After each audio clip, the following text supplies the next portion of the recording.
Hello everyone, this is Nilufar Neha Khan and welcome to our YouTube channel Shikshalay. तो आज हम बात करेंगे नाथसीवाद और हिटलर का उदय।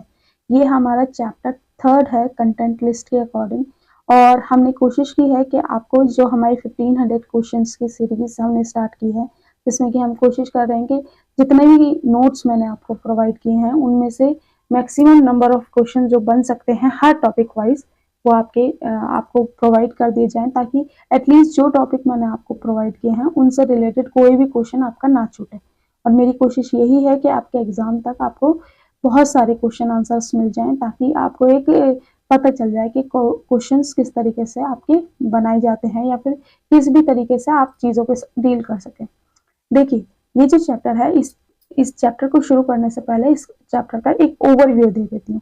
20वीं शताब्दी में जो जर्मनी था वो बहुत ज्यादा शक्तिशाली रूप में उभर के आया था, ठीक है, जिसकी वजह से आपको प्रथम विश्व युद्ध जैसी घटना देखने को मिली। और ये जर्मनी का स्वार्थ ही था जो आपको प्रथम विश्व युद्ध जैसी घटना देखने को मिली, ठीक है। अब इन्होंने क्या करा कि जो जर्मनी था इसने मित्र राष्ट्र यानी कि फ्रांस, इंग्लैंड और रूस के ऊपर हमला किया, और जिसमें कि ये चाहते थे कि अपना जो एक्सपेंशन करना। जो अब शुरू करते हैं हमारे क्वेश्चन आंसर्स को।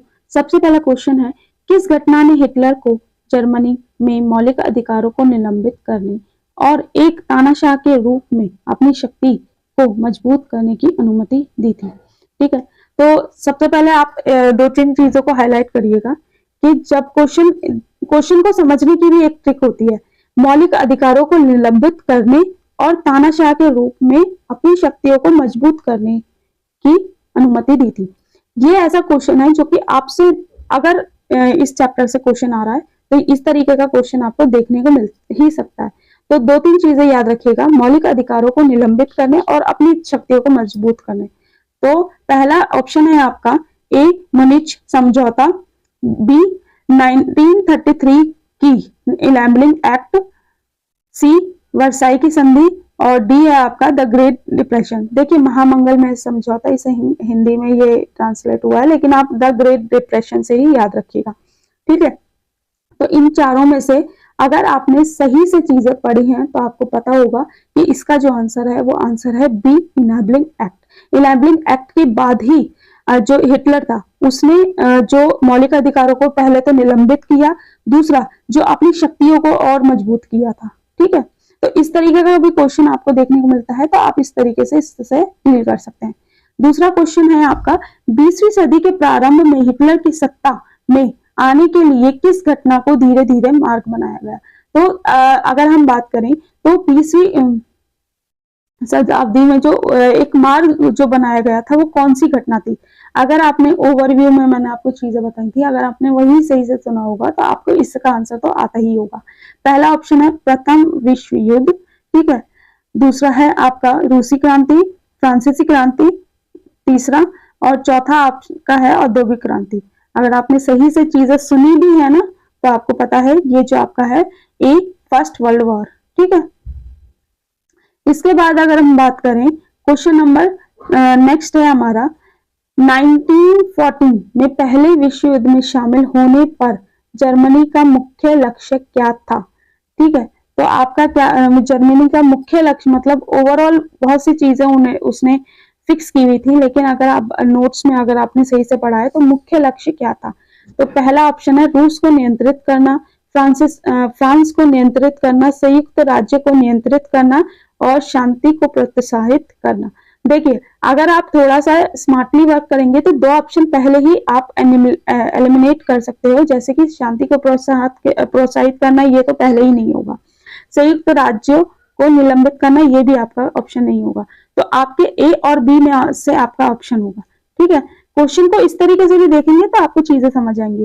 तो अगर आप चीजें सही से देखेंगे तो आपको पता चलेगा इसका आंसर जो आपका है वो है ए, रूस को नियंत्रित करना, ठीक है। नेक्स्ट क्वेश्चन है हमारा, पहली विश्व युद्ध के दौरान जर्मनी ने पहली बार किस देश पर हमला किया था? ऑप्शन हैं आपके रूस, B option France, C option Belgium, D option संयुक्त राज्य, ठीक है। तो आपका जो ये आंसर है वो आपका है सी, बेल्जियम, ठीक है। सबसे पहले जो जिसपे हमला किया गया था। अब नेक्स्ट क्वेश्चन है, प्रथम विश्व युद्ध के दौरान जर्मन जनता और सेना में केसर विलियम द्वितीय के प्रति सम्मान कम होने के क्या कारण थे। देखिए, अगर आप ये पूरा चैप्टर पढ़ोगे तो आपको चीजें समझ में आएंगी।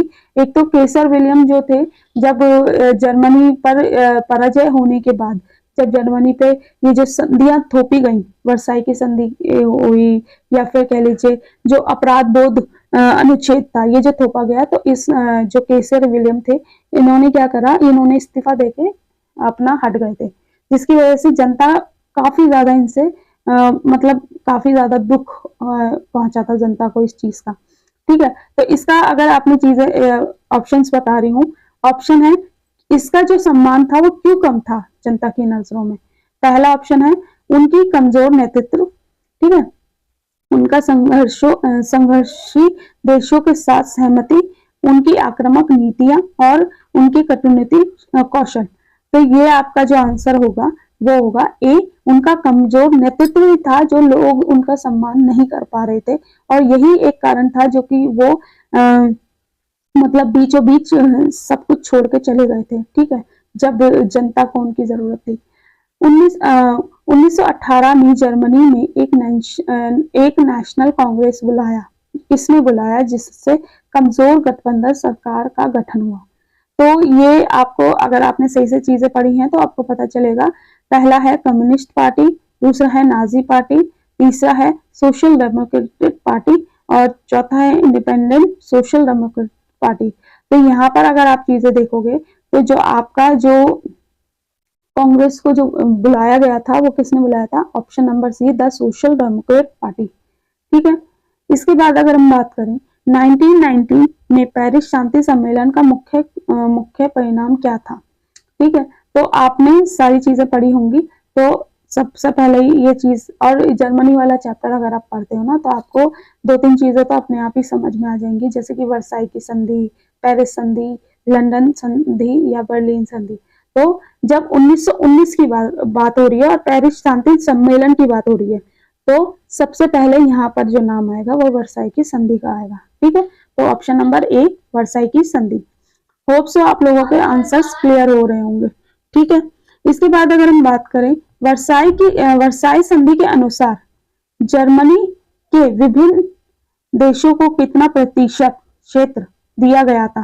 तो कितना प्रतिशत दिया गया था, पहला ऑप्शन है 5%, दूसरा ऑप्शन 10%, तीसरा 13%, चौथा आपका 20%। तो यहाँ पर आपको पता ही होगा कि 13% आपका दिया गया था। ऑप्शन नंबर सी यहाँ पर सही हो जाएगा।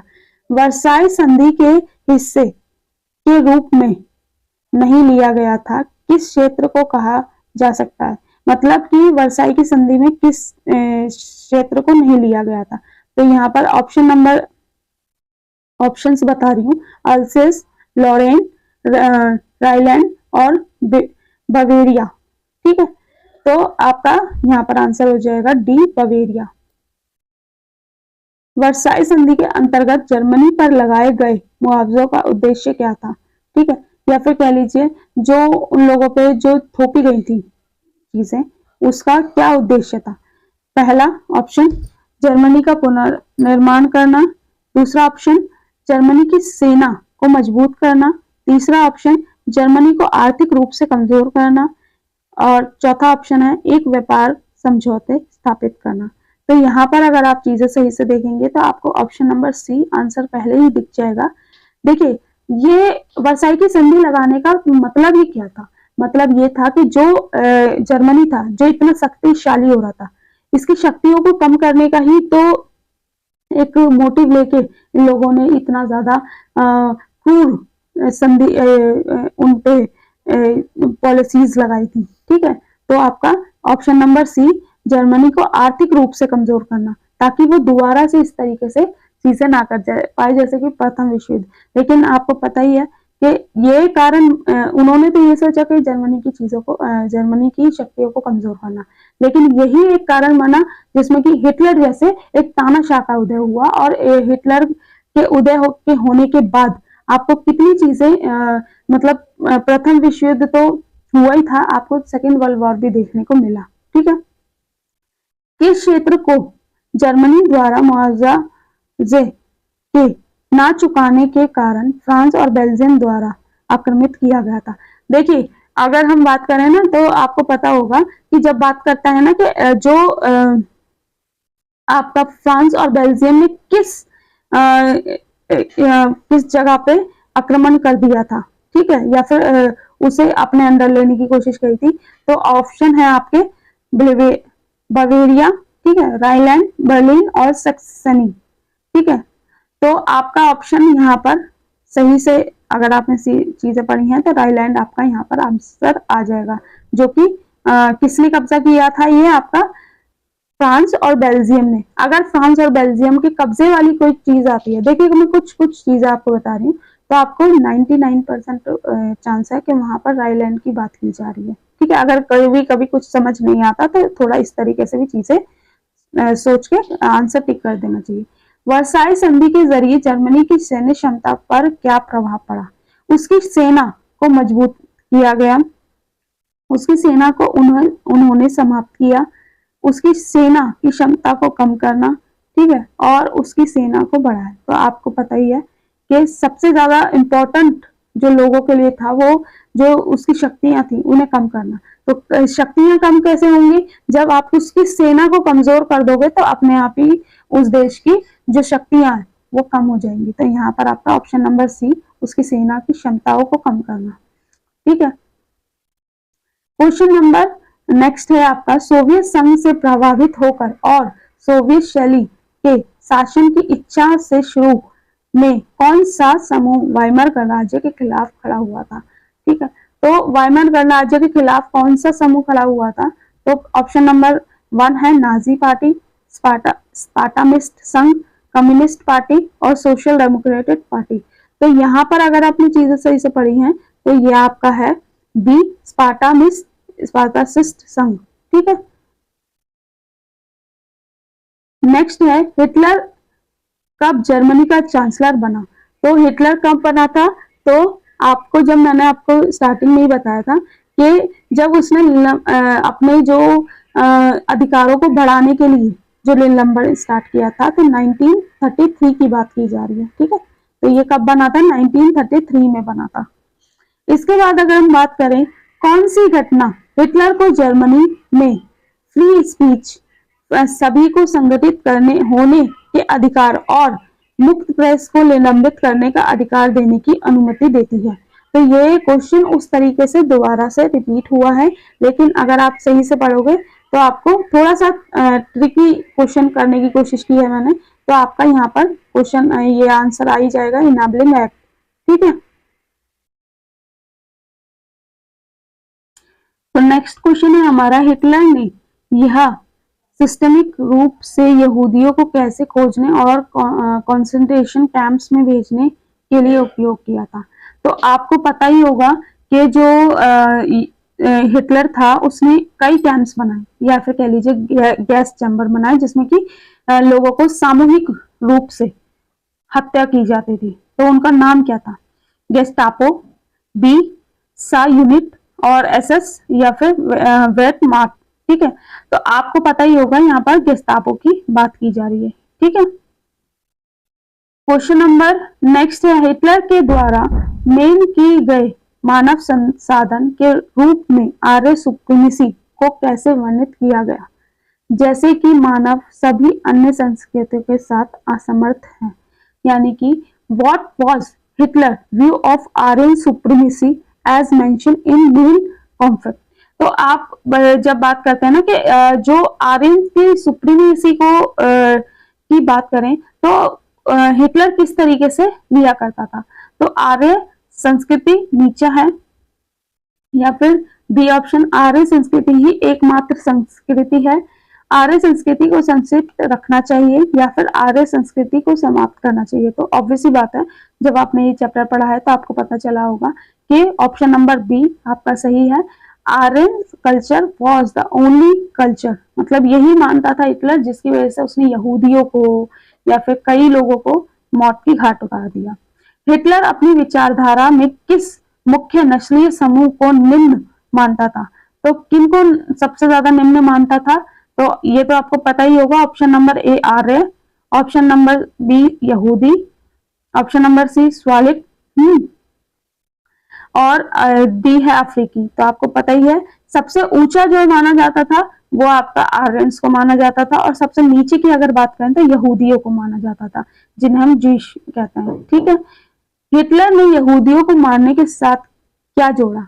देखिए, अगर हम बात करें ना कि हिटलर मतलब इतना क्रूर क्यों हो चुका था, वो क्यों इतनी लोगों की हत्या कर रहा था, तो हिटलर ने इसे किस चीज से जोड़ा था कि मैं तो एक धार्मिक काम कर रहा हूँ क्योंकि ये लोग जीने के लायक नहीं है। ठीक है, इस तरीके की ये भाषण दिया करता था। ठीक है, तो आपका क्वेश्चन जो ऑप्शन है आर्थिक विकास के लिए, या फिर आध्यात्मिक महत्व, सामाजिक समानता, या राजनीतिक शक्ति। तो यहाँ ऑप्शन नंबर बी आध्यात्मिक महत्व को का नाम दिया करता था इसे, कि मैं स्पिरिचुअल मतलब चीजें चाहता हूँ। ठीक है, नाजी शासन द्वारा यहूदियों की व्यवस्थित हत्या का वर्णन करने के लिए किस शब्द का उपयोग किया जाता था? तो जो नाजी शासन है, ठीक है, इनकी जो व्यवस्थित हत्या जो की जाती थी उसके लिए कौन सा पर्टिकुलर वर्ड यूज किया जाता था? ऑप्शन नंबर ए जाति वर्ग, बी आर्य सुप्रीमेसी, सी प्रोग्राम, और डी है आपका हॉलोकॉस्ट। तो आपका जो आंसर है यह आपका है हॉलोकॉस्ट। यहाँ पर अपने नंबर ये भी बताते रहना कि अभी तक आपके कितने क्वेश्चन सही हुए हैं। ठीक है, ताकि मुझे भी एक आइडिया लग जाए कि आप लोगों की पढ़ाई कितनी अच्छी चल रही है। यहूदियों के अलावा नाजी शासन द्वारा किन अन्य समूहों को सताया गया और मार डाला गया? तो यहाँ पर अगर हम बात करें तो कौन कौन से ऑप्शंस बता रही हूँ, रोमानियाई, काले और रूसी, इटलियन या फिर कह लीजिए इटालियंस, फ्रांस और अमेरिकन, जर्मन, ब्रिटिश, पॉलिश, चीनी, जापानी, कोरियन। तो आपको पता ही होगा यहाँ पर आपका आंसर जो है वो ए सही है, जिप्सीज, ब्लैक एंड रशियंस। ये यहूदियों के अलावा जिन्हें मारा जाता था। ठीक है, ये याद रखिए, जो अल्पसंख्यक थे वहां पर। ठीक है, नेक्स्ट क्वेश्चन है आपका 1914 में पहली विश्व युद्ध में शुरू होने की किस घटना के कारण, मतलब फर्स्ट वर्ल्ड वॉर जो शुरू हुआ था वो उसका क्या, कौन सी मुख्य घटना क्या थी? ठीक है, तो आपका जो आंसर है, आपका जो क्वेश्चन ऑप्शंस बता रही हूँ, आर्डुक की हत्या, वर्साई की संधि, ठीक है, पोलैंड पर आक्रमण और रूसी क्रांति। ठीक है, अगर आपने सही से चीजें पढ़ी हैं तो एलिमिनेट कीजिए। रूसी क्रांति तो इससे किसी भी तरीके से नहीं होगा ऑप्शन। दो ऑप्शन आपके हो गए, पोलैंड पर आक्रमण और वर्साई की संधि। वर्साई की संधि की अगर हम बात करें तो आपको मैंने अभी बता दिया कि वर्साई की संधि प्रथम विश्व युद्ध होने के बाद हुई थी, और क्वेश्चन में आपसे किस तरीके से पूछ रहा है कि शुरू होने की क्या थी। तो दो ऑप्शन आपके बच गए, आर्कड्यूक की हत्या और पोलैंड पर आक्रमण। तो यहाँ पर अगर आपने सही से चीजें पढ़ी हैं तो आपका ऑप्शन नंबर ए सही होगा, आर्कड्यूक की हत्या। ठीक है, क्वेश्चन नंबर नेक्स्ट है, जर्मनी के प्रथम विश्व युद्ध में पराजय का मुख्य परिणाम क्या था? तो मुख्य परिणाम क्या था इसका, एक ऑप्शन बता रही हूँ, एक मजबूत केंद्रीय सरकार बनाना, लोकतांत्रिक पार्टी की वृद्धि करना, एक कमजोर गठबंधन सरकार का गठन, राजनीतिक पार्टियों का पूरा तरह समापन। ठीक है, तो जर्मनी के प्रथम विश्व में पराजय का क्या परिणाम हुआ कि वहां पर जो एक कमजोर गठबंधन वाली सरकार का गठन हुआ जिसके कारण ही हिटलर का उदय हुआ। नेक्स्ट क्वेश्चन है हमारा, प्रथम विश्व युद्ध के दौरान जर्मनी ने किस प्रमुख मित्र शक्ति का पर प्रभुत्व स्थापित करने का लक्ष्य रखा था? तो यहाँ पर अगर आपने पहले क्वेश्चंस ठीक से ध्यान दिए हैं तो आपको यहाँ भी आंसर आपका मिल जाएगा। ऑप्शन नंबर ए है रूस और फ्रांस, ऑप्शन नंबर बी है फ्रांस और United Kingdom, option number C है रूस और यूनाइटेड किंगडम, और डी है फ्रांस और इटली। तो आपको पता ही चल गया होगा यहाँ पर जो आपका ऑप्शन है ए सही होगा, रशिया एंड फ्रांस। प्रथम विश्व युद्ध के बाद जर्मनी पर दोष और भारी जुर्माना लगाने वाली संधि का क्या नाम था?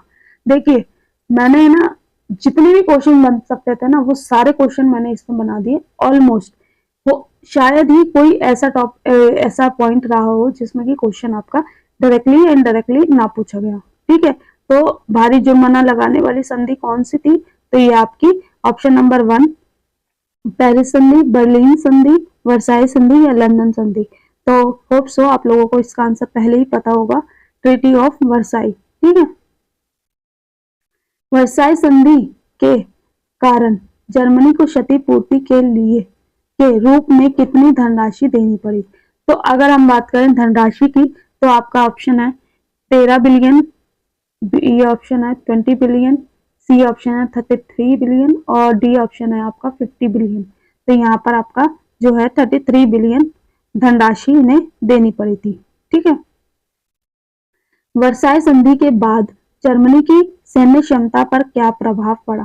तो वर्साई की जो संधि के बाद क्या प्रभाव पड़ा था ये बता देती हूँ। उसे मजबूत किया गया, नहीं, ऑप्शन गलत ऑप्शन है।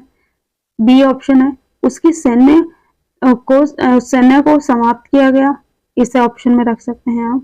उसकी सैन्य क्षमताओं को कम किया गया और लास्ट ऑप्शन है आपका उसकी सैन्य को विस्तारित किया गया। तो आपका जो आंसर है यहाँ पर वो आपका है सी, उसकी जो सैन्य क्षमता थी उन्हें यहाँ पर कम किया गया। ठीक है, अब इसके नेक्स्ट क्वेश्चन जो होंगे आगे के वो हम इसके सेकंड पार्ट में पढ़ेंगे। होप सो ये वीडियो आपके लिए यूजफुल रहा हो, लेकिन आप लोगों से रिक्वेस्ट है, मैं सही बता रही हूँ, इतनी देर जितनी देर इस वीडियो रिकॉर्ड करने में लगी है ना, उससे कहीं कम से कम 5-6 गुना मेहनत इस पीडीएफ को रेडी करने में लगी है। ठीक है, तो आप लोगों से रिक्वेस्ट है इतनी मेहनत के बाद ना वीडियो को लाइक एंड शेयर जरूर करा करें, क्योंकि जितनी ज्यादा आप लाइक एंड शेयर करेंगे उतना ज्यादा मतलब एक मोटिवेशन मिलता है कि हाँ चीजों को कंटिन्यू किया जाए। ठीक है, तो प्लीज आप लोगों से रिक्वेस्ट है, आगे के जो क्वेश्चन आंसर मिलेंगे आपको वो हम नेक्स्ट पार्ट में पढ़ेंगे। ठीक है, मिलते हैं आपसे फिर किसी वीडियो में। Thank you for watching.